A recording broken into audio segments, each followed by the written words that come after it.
Hey guys, welcome to episode 4 of the EU Power Rankings. We just had the massive open qualifiers for the Red Bull Homegrown tournament, so we're going to try and go over all of those teams that are in that event. But I figured for this episode at least, it was a good chance to talk about some of the teams that you might not know too much about, kind of hit multiple birds with one stone, and, you know, sort of recoup it. I'm still struggling. I'm still very tired after those qualifiers, so luckily I've got one of these with me, so I got plenty. Red Bull sent a full fridge of them, so I'm going to be fine for the next couple of weeks, trying to keep up, maybe watching some NA challenges and stuff. But joining me, of course, is going to be Anderzz and Strong, as per usual. And we're going to go over the teams that didn't quite make it to the main event. And that went to Frenzy Go Kill, or as most people are allegedly assuming, Team Vitality, like with all of the rumors and stuff. But the other 7 teams that made it to the closed qualifier aspect of this tournament are certainly worth highlighting. We're going to go over them a bit quicker than we usually do. And we'll start with the 4 that made it to the qualifiers, made it all the way through day 1. And it's worth adding, actually, on day 2, it was all of those teams that got a pass that continued on in the tournament. So all of these teams that we're about to highlight played for a gauntlet of best of 1s and then lost on the second day in their first game, all of which went to full best of 3s. We'll start with the latest kid on the block, actually, Strong. And this is CGN, and Lunaris was the team beforehand, but really when it comes to what they're recognized for or stuff that they've done in the past, there isn't really a long list of what Lunaris were able to do, right? Not particularly, no. I mean, these are guys who've been around for a very, very long time. They played every single tournament. They were always competent, but they were always also runs as well. I mean, I think probably the best we saw out of them was actually before they were Lunaris. Really the best we saw of them actually was Cider. He had been playing with players I've played, you might notice, Avova from Heretics, Zik, Carcass on those Team 1, 2, 3 stacks. So he's been around. He's been around and he's been in the scene for a long time. But the roster's changed a little bit over the last month. And again, they've always been around there, but this is probably one of the better showings we've seen them, if I'm being honest.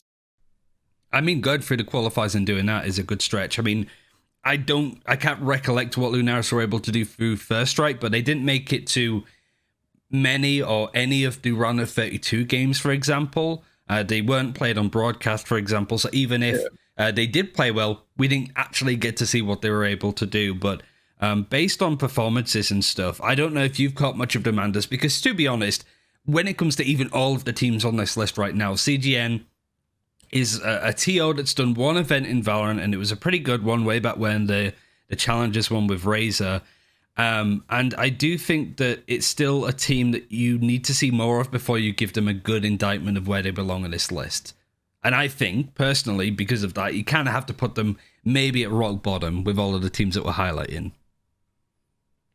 The way I see them is they're like a decent tier 3 gatekeeper. A lot of people like to talk about teams as like, oh, these are the guys you have to beat to be tier 1, or these are the guys you have to beat to be tier 2. These are the guys you have to beat to be tier 3. Like they are the layer at the bottom of the quote unquote good teams in the region. And I think that they're a really good barometer that teams can use of like, you need to be able to consistently beat these guys if you want to be considered good.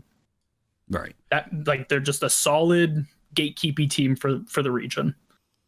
I mean, it feels good to be able to mention them, but there are a lot of teams that maybe have had good performances that might be worth a shout out in some cases. In fact, a lot of these teams, considering their performances, weren't on the list beforehand. We had to edit them in because our expectations were pretty low from them, to be honest. And I think CGN, when you look at the other 3 teams that came through these qualifiers through the Red Bull home ground, you got to give credit for CGN to actually making it through a bracket where there's a lot of other teams in around them, and it's a good start. But I feel like when we start to go through each of these other teams, you'll start to see that they are going to have higher potential than CGN. So it's nothing necessarily against them, but it is the team that if you are really focusing on Europe, you will know about them. But anything beyond or lower than that, it's no problem if you can't keep up with them, as horrible as that may sound. But I think, again, the result was a fairly straightforward one in home ground. But we go on to these other teams, and this is where it gets super interesting. And I wanted to use this opportunity to at least talk about HSDIRR, because HSDIRR were in a really weird moment because we had JD on that roster that looked really good. They disbanded, but then they're playing together. And then there's rumors of this team going somewhere else, which I don't really want to necessarily get into. But they beat Gambit strong, and that is actually a very good result for them, even though it was a best of one. Yeah, and we have to appreciate HSDIRR prior to disbandment were looking like a top 10 team in Europe. They're one of those teams that was playing the circuit a lot. I believe they played Guild in Frag League Nordic and won that series 2-1. Twice. They won that tournament twice because it was a monthly. But carry on. Yeah. So they're definitely a team that was on the come up. I mean, I know a lot of people very surprised and slightly disappointed to see them disband, but I mean, we'll see what they're doing. It looks like they're back in force. The one change is a decent switch over from CS, I believe. He was playing in, I think he was playing in the Alliance trials that got leaked a couple of weeks ago. So there are a few teams playing him, and he's supposed to be an IGL, which is probably what this team needs to be fair. I mean, this was a collection of very young guys. I think Ale's only 18, for instance. Very talented guys, but lacked a bit of structure, right? Lacked a bit of coherence. So good performance for them at this tournament. Even in the series against Defuse, which they lost, they look quite credible. But so if they're back together, they'll be interesting, right? There's definitely an opportunity for them to establish themselves as a very solid tier 2 team. For sure. They lost to Dfuse, who came second place in these qualifiers, at least failing in the finals. We'll get onto them. But it's a difficult one because I think that when you look at Finest and Wave, who again will kind of give the narrative on in a couple of minutes, really, HSDIRR seem to have the most potential to sort of erupt to be a much stronger team. I think Finest and Wave especially, is very much a rock when it comes to consistency and how well they do. And they have some cracked players, don't get me wrong.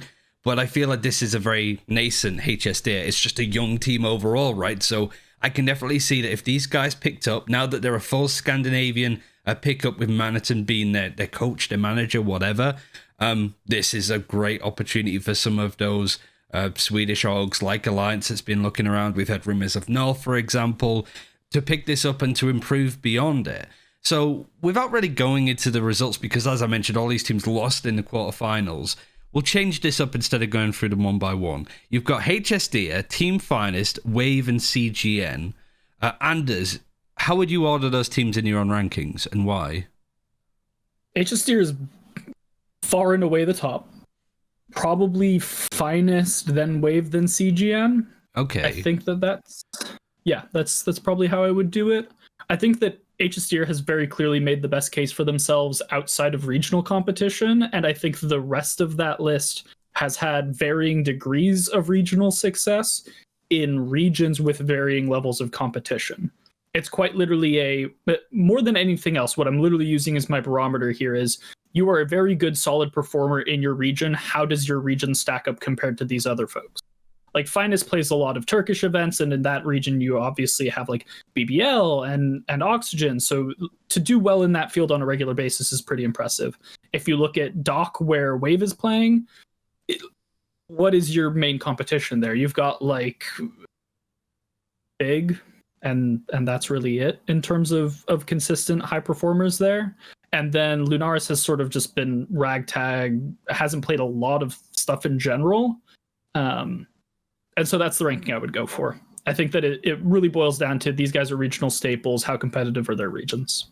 Yeah, basically. I mean, with Finest, to like correct a little bit, they've mostly been playing in LVP. They did win the Versus Legends tournament recently, which ends up having quite a Turkish slanted field, but it was technically just it was supposed to be a UK tournament. It was supposed to be a mix of teams, sort of who's a small sport of tier 3, right? I think Finest are interesting because they have just made a roster swap. Shompi, their Sofa player, is now out, and they've replaced him with Mulsi, who, if you were really watching tier 2, tier 3, you will remember him because he was on the Entropic team, the main Entropic team, for the past 3-4 months. And he was mostly playing entry there. He was quite competent, and I think you see this with a lot of players. Like, from what I saw of him over in his debut with Finest, he seemed quite good, and I think he might be one of those players where he was put into an entry role on Entropic. It didn't really suit him, but you put him back into more of that mid-fragging role on the Sova. he could surprise us. But yeah, I think you have to put it like that. HSDIRR very, very clearly at the top of the barrel in that regard, because again, they were knocking on the door of the top 10 before we had the disband announcement, I think. Wave, obviously some very interesting players on that team. Like Muri, I think is one really to watch. Yeah, Zik as well. They are playing. Yeah, but they're playing in what is quite possibly the weakest scene for the most part. So that's quite. You don't want to hold it against them, but you kind of have to. I think it's really close between them and Finest. And then CGN clearly not quite got the same track record as these other teams. Yeah, I think that when you look at HSDIRR, Team Finest and Wave Esports, and you see them qualify through day one, you kind of go, I mean, more so with HSDIRR because of the Gambit result, you go, oh wow, that's actually a really good indictment. Everybody else, it's almost like you should really be qualifying when you look at some of the other names there. Sure enough, you have Rix, GG in there, which look a lot better with their new roster, but that's a topic for another day. Asuba without Twiston. These are teams that you should maybe not be winning dominantly, but if you want to get a good distance with stuff like challenges and previously with First Strike, you've got to win out that gauntlet, right? CGN was possibly the biggest surprise, but almost in a pleasant way. New roster and all that kind of stuff. But then we get to two teams that maybe haven't lived up to expectations from the semi-final games, being Big and Oxygen. I will be honest, when it comes to the Turkish First Strike stuff, I didn't get to catch as much as I wanted. But from what I can tell, if you're looking at the narrative, Oxygen, like Gambit in the CIS region, was the team that should have been winning this tournament, but they didn't. They came third, actually. They lost out against Fubalist and BBL.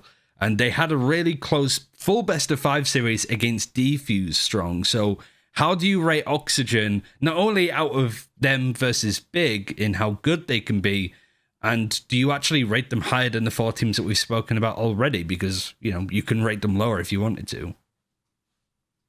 I think it's really they're in a difficult place right now. So they certainly came into First Strike in Turkey with expectations of are in a way the best team. They should have been the best team. Obviously, the last we had seen them against European competition, I believe, was Epic. The last big run was Epic 31, right, where they took a map off Summon. And they dominated over a lot of the other opposition. They beat Purple Cobras twice, and they made a solid showing for themselves. Most people were saying if we had combined First Strikes, Oxygen will probably be favoured to qualify at least. They'd be like a top 8 team in Europe. And they did not show that at all at First Strike Turkey.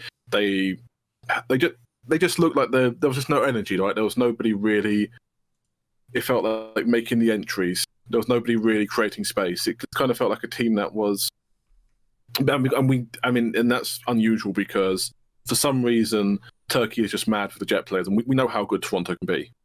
He didn't really show it at that tournament, which happens. In terms of ranking them now, as a result of that, if you put them up against Finest or Wave tomorrow, obviously they beat Finest, but it wasn't by much. It was a 24-round game on the third map. Yeah. So it's really difficult. I think you can credibly say put them. They're definitely below HSDIRR. I think they are definitely above CGN. But the other two, maybe split the difference because they. I'll split the difference for you. I have them above them. Barely, but I have them above them. I mean, I think in something like this, with the rankings I used to do way back when in Europe, a lot of the cases was just, they did get a little bit further in the tournament. You've got to give Oxygen a little bit of credit there. The downside is that Oxygen didn't earn their place on the second day of the tournament. They got invited because they're a big org. They got a bit of a better seeding based on who they are as a team, right? And I think when you have Fubalist invited to the main event, mostly because they're probably sponsored by Red Bull, but I think if you have to choose between Fubalist or Oxygen to invite, you're going to pick Fubalist because they got further in First Strike, and I think that's a better example of that team performed better on the bigger stage. They should get it over Oxygen. I don't think there's anything inherently wrong with that. Yeah. But I do agree. I think that with all of the teams that we've spoken about so far, with Finest, Wave Esports, the whole idea of they've done well, but they are pretty much where they should be, and unless they have a huge performance in challenges, we're not going to see anything. They're not going to qualify for the Masters event. I think that's a safe assumption, unless they go on an absolute tear, in which case I'm happy to eat my words, because that would be a hell of a lot of fun to see Team Finest dominate on streams, because I know that everybody has been wanting that desperately. But Oxygen, they should be doing at least a bit more consistently, a bit better. And I do think, whilst it was a really close series against Defuse, they should be beating Defuse. And I think that's something that I really want to highlight when we get on to the team that got to the finals but didn't quite get the qualifying spot.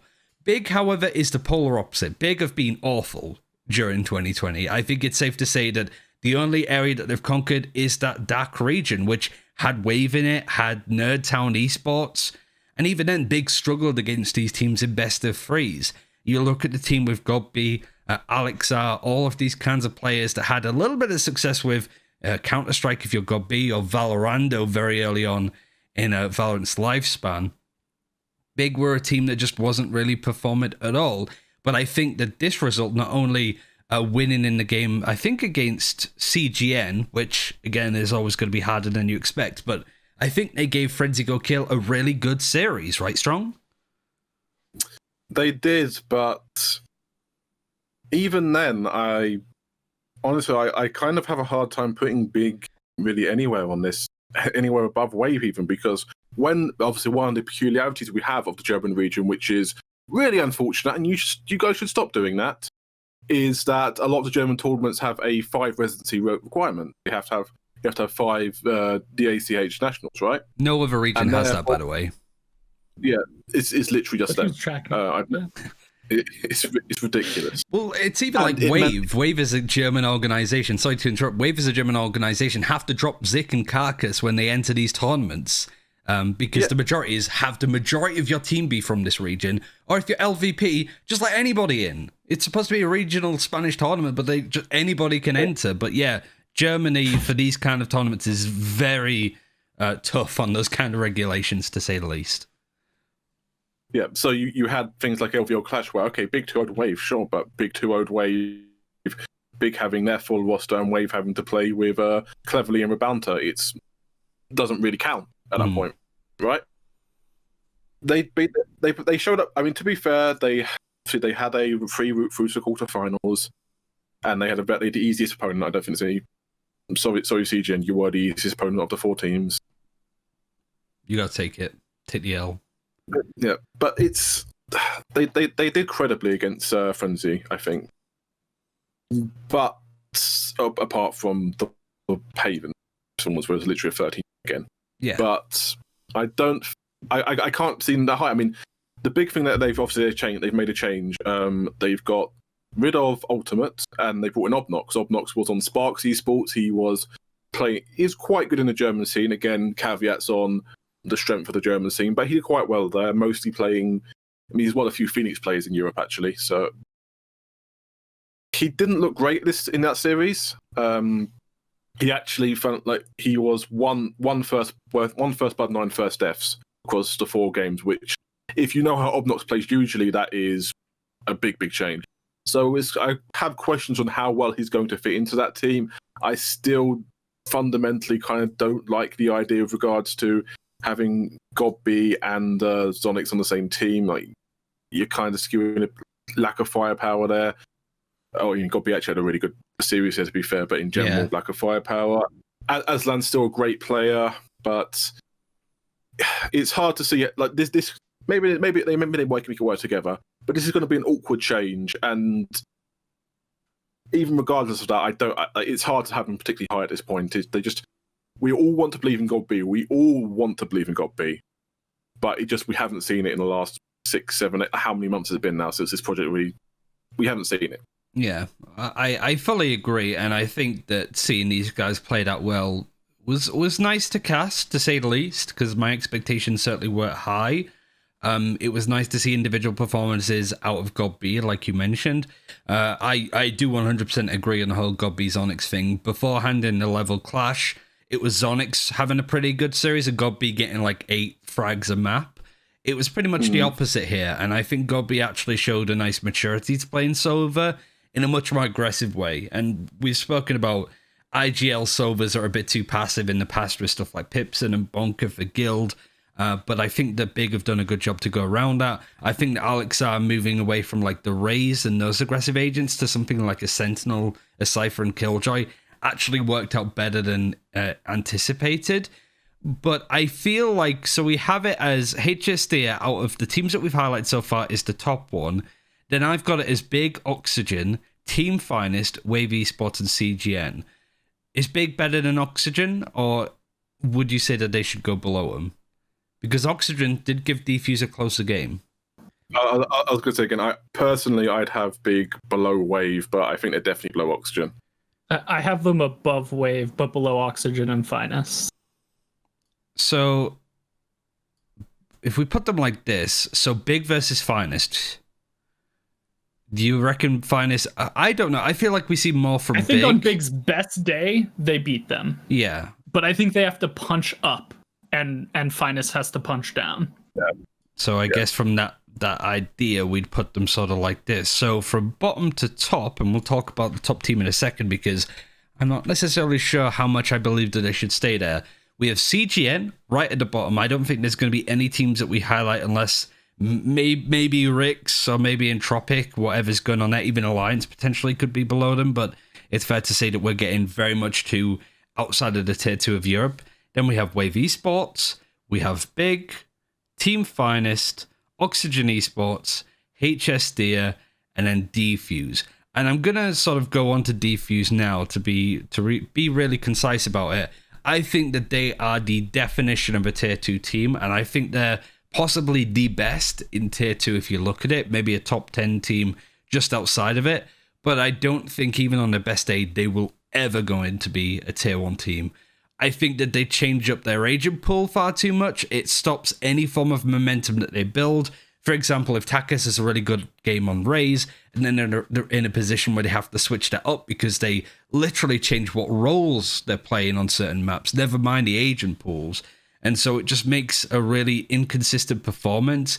And whilst I think they have good individual talent and team play, there's nothing stand out about them. I think it's just a well-oiled machine, but when you have teams like, let's just call it as it is, Vitality coming in and playing that way, Defuse are never going to be able to beat the likes of Giants, Heretics, FPX, G2, even on a good day, is kind of how I rate them. So I do think that we're sort of putting them towards the top of this ranked ladder, but I don't see them ever being a team like HSDIRR, for example, that could come in and take EU by storm. I genuinely think even though they got the win on the day, there's a definitely a case you can make for Defuse below HSDIRR. Because I don't see where this team goes. There's some nice pieces on it. Like I think Akuma is a really underrated support player, sure. Yeah, 100%. But the whole project, the project as a whole, just doesn't seem to make sense.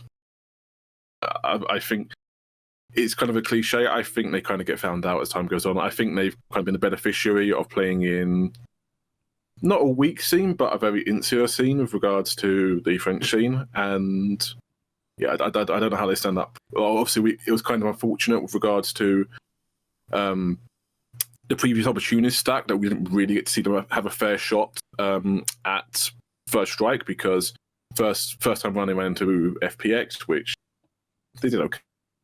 Second time round, they unfortunately had the connection issue, and their coach Warlocks had to play instead of, and which basically meant they lost first round to Vasta. So we haven't seen. It's unfortunate we haven't got to see, but I mean, it's hard to visualize a world where Defuse suddenly turn into some punching above their weight team. Right. That's the thing. I feel like if you're looking at HSD, it almost looks like the GameStop stocks at the moment, where it might be a bit volatile, but you could just see it going up to the moon at this point. That's how I personally see HSD. It's really two very different teams. Defuse, you know what you're getting.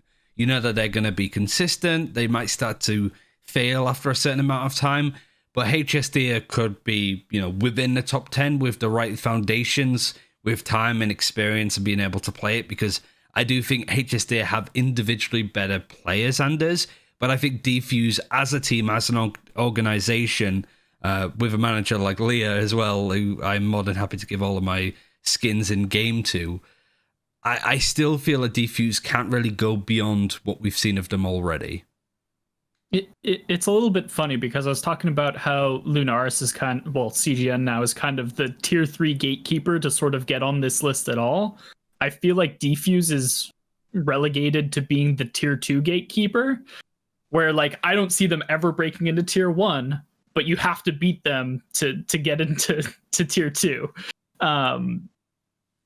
They're in a precarious position. I don't see a world where they grow much from where they currently at without roster changes or like a major change in management or whatever. But I also don't see them consistently beating teams like Forza, Need More DM, BBL. Like, they're not going to crack through that layer of the scene, in my opinion. I could be proven wrong, but I think that the most interesting thing to discuss is whether or not they keep pace with HSDIRR, because I think that HSDIRR has, of a lot of these teams, has the most upside potential, but they could just flounder out and sort of stay in this mush in the middle of the ladder. I think with that said, there's a general rule that I'm going to put in. If by the end of this ladder, HSDIRR gets signed, I'm going to put them over Defuse. For now, I'm going to keep Defuse over them. I just think that HSDIRR under and all could do a lot more than they can as unsigned. I already have them over them, so I mean... Yeah, I think that Defuse needed a little bit more credit than we're maybe given. And also, these two teams have matched up in Defuse 1 in a best of 3. I think it was for like the Nice Cactus tournament before. So there are plenty of results that both these two teams have played in that would consistently, and that's the main thing about Defuse, put them above HSDIRR. So I think for now, there are still plenty of teams that can slot in over Defuse, but I do agree. I think that this is 10th to 12th on the list. And I think that if you're Giants, if you're Heretics, if you're FPX, and you lose to Defuse, that is more of a negative connotation than losing to HSDIRR, because HSDIRR have that surprise factor, has that potential to shock, which might be maybe worth ranking them over. But I think Defuse, you know what you're going to get, and sometimes it's very passive Valorant. You get amazing stuff like for Hoppy. Hoppy was great across the tournament, the qualifiers that he played in, but it was too few and far between with, oh my god, these guys are insane, as opposed to, this is just solid Valorant. And it's not really enough, I think, when you're looking at some of the other teams that we're yet to add or having currently to put them in. So this is just a roundup of these 7 teams that we saw. It's more of a filler episode, I guess, to be honest, to sort of fill out this ladder, but also we have some other rogues to go through. So again, I hope you enjoyed this episode and sort of watched through it all to get a bit more information on these teams, and we'll see you in the next one. Bye-bye.